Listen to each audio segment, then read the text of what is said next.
welcome to the first edition of Acuity Talks, an ESG podcast that focuses on everything that is trending in the ESG domain.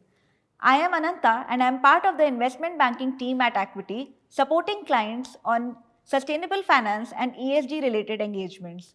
The podcast today will discuss what net zero is, how investors are aligning with the idea of net zero, and what Acuity is doing towards net zero. To discuss more about the same, we have with us Pankaj Bukalsaria, Director Investment Banking. Pankaj comes with over 15 years of experience in investment banking. He oversees multiple client engagements on front office research and analytics and supports across corporate and sustainable finance.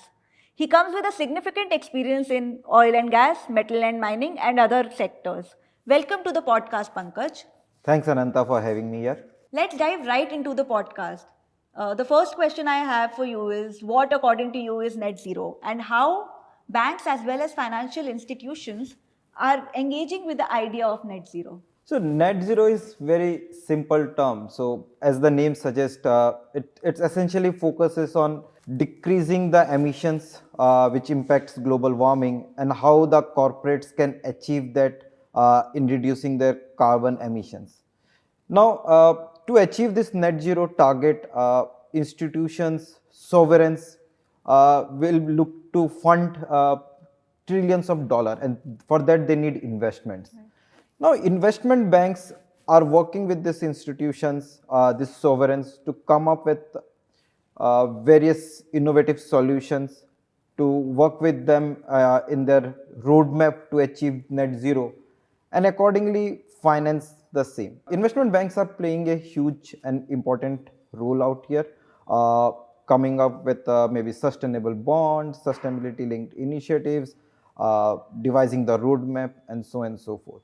When we talk about the need for businesses wanting to transform towards net zero, there is a lot of talk about transformation, but can you give some examples of how various sectors are moving towards net zero? As net zero is at the core of companies, lot of companies, so we are seeing a significant uptick in the investments they are making to achieve net zero. Now, with this uptick, we are also seeing increased issuance of bonds to fund this net zero projects.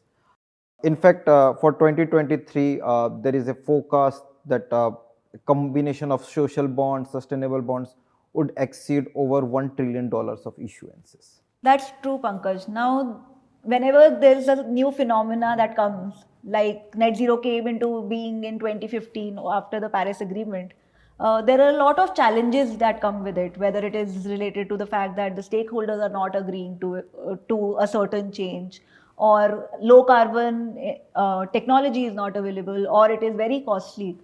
What, according to you, are the various challenges that can be there in the direction of movement towards net zero? That's an excellent question, Ananta. See, every coin has two sides. So while there are a lot of pros in moving to a net zero environment, we are also seeing some challenges out there. Now, every sovereign or every country are at different stages of growth. So they have their different roadmaps. At times there is lack of policy clarity. So maybe while developed nation might achieve net zero much earlier as compared to developing nations, because of maybe the developing regions have resource constraint. Right. They have their own challenges on the infrastructure side. So, but I think people are committed at various forum, at various conventions, at various initiatives. Sovereigns are making commitments to achieve net zero. So some will achieve that sooner, while other will do that later.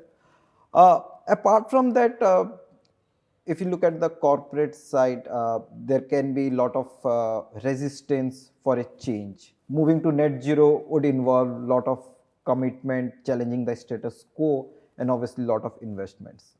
So the challenge here would be to bring along the shareholders, the stakeholders, the employees, and move towards in that direction. Right. There is a need for cognizance between every stakeholder while moving towards net zero.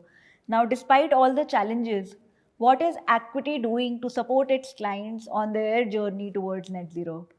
See, equity over the years working with our investment banking clients, we have realized that net zero is imperative. It's going to be a key element part of all business activities, all sovereigns. So while we work with our investment banking clients, we work with them, devise strategies, plan roadmaps for the end clients, the corporates with whom they work, to plan the transition, energy transition plan. Right. And then along with this plan, we also help the investment banks to maybe come up with innovative financing solutions. Now, all of this requires lot of research, lot of analytics. Yeah. This is where equity's core value proposition comes in. So we support our clients, the investment banks, with various expertise, be it ESG advisory, ESG ratings, sustainable finance analysis, and we are support our client to enable their end client to achieve the net zero goal and the roadmap. Thanks, Pankaj, for this highly informative and interesting conversation. We realize that net zero is not just a buzzword, but actually a way of reality that every sovereign, every investor, and every company should try to achieve. Thanks a lot for your time, Pankaj. Thank you. Thanks, Ananta. This is Ananta signing off from Acuity Talks.